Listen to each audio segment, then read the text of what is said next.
स्वागत है दोस्तों, मैं हूं इंद्रजीत और आज मैं आपको एक ऐसी कहानी सुनाने जा रहा हूं जो आपके रोंगटे खड़े कर देगी। एक शादी, लेकिन ये कोई साधारण शादी नहीं थी। ये थी एक हॉन्टेड वेडिंग जहां दूल्हे थे 4 लेकिन दुल्हन सिर्फ 1। पर सवाल यह था, क्या ये शादी पूरी होगी या फिर यह एक ऐसा रहस्य है जिसकी परतें खोलना किसी की मौत को न्योता देने जैसा होगा। रायगढ़ हवेली, जो दशकों से वीरान थी, एक बार फिर रोशनी से जगमगा उठी। पुराने झूमर फिर से झूमने लगे और सूनी दीवारें फिर से गवाह बनने वाली थी एक अनोखी शादी की। लेकिन इस हवेली की 4 दीवारी के भीतर कोई था, कोई जो इस शादी को रोकना चाहता था। यह कहानी है उस डरावनी रात की जब दुल्हन ने हाँ कहा और तब से एक एक कर रहस्यमयी घटनाएं घटने लगी। कौन थे ये 4 दूल्हे और क्यों ये शादी एक मौत का खेल बन गई? जानने के लिए जुड़े रहिए, क्योंकि कहानी अभी शुरू हुई है। 4 रहस्यमयी दूर प्रस्तावना। दूर पहाड़ियों के बीच स्थित रायगढ़ हवेली अपनी भव्यता के लिए मशहूर थी, लेकिन इस हवेली से एक डरावना रहस्य भी जुड़ा था। वहां एक पुराना श्राप था, जो भी दुल्हन इस हवेली में शादी करेगी उस पति अजीबोगरीब परिस्थितियों में गायब हो जाएगा। वर्षों से इस हवेली में कोई शादी नहीं हुई थी, लेकिन अब वहां एक विशाल शादी की तैयारी चल रही थी। एक खूबसूरत लड़की संजीवनी, जिसकी शादी एक नहीं बल्कि 4 लड़कों में से किसी एक से होनी थी। लेकिन इस शादी में कुछ तो ऐसा था जो सामान्य नहीं था। भागम रहस्यमयी हवेली और 4 दूल्हे। संजीवनी एक अनाथ लड़की थी जिसे रायगढ़ हवेली के मालिक ठाकुर रणवीर सिंह ने गोद लिया था। ठाकुर ने उसके लिए एक अनोखा फैसला किया।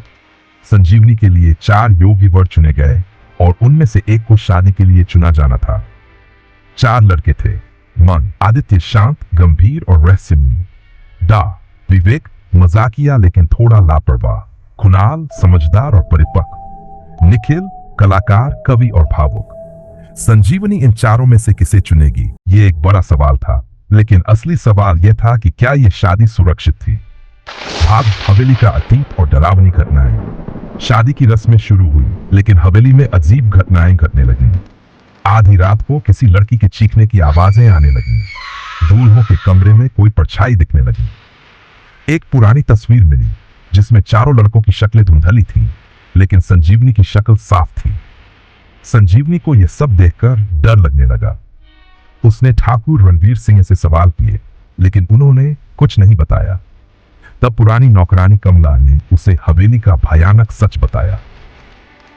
भाग 3, 20 साल पुराना श्राप। कमला ने बताया कि 20 साल पहले इसी हवेली में रुचिका नाम की लड़की की शादी होने वाली थी। लेकिन शादी की रात उसके दूल्हे को किसी ने मार डाला और रुचिका खुद कुएं में गिरकर मर गई। मरने से पहले उसने श्राप दिया, जो भी इस हवेली में शादी करेगा उसका दूल्हा मारा जाएगा। संजीवनी ये सुनकर कांप गई।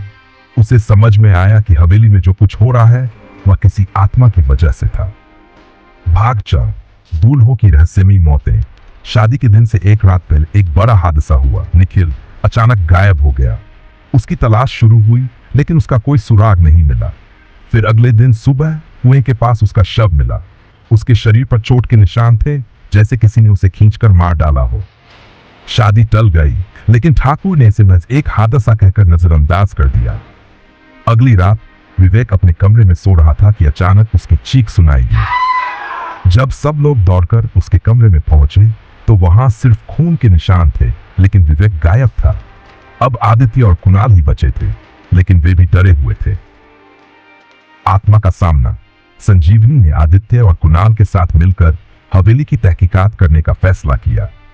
हवेली के पुराने तहखाने में उन्हें एक गुप्त दरवाजा मिला। अंदर जाने पर उन्हें वहां रुचिका की आत्मा मिली, जो गुस्से से आग उगल रही थी। रुचिका ने बताया कि ठाकुर रणवीर सिंह का परिवार ही उसकी मौत का जिम्मेदार था। ठाकुर के पूर्वजों ने रुचिका को मार डाला था और अब वह बदला ले रही थी।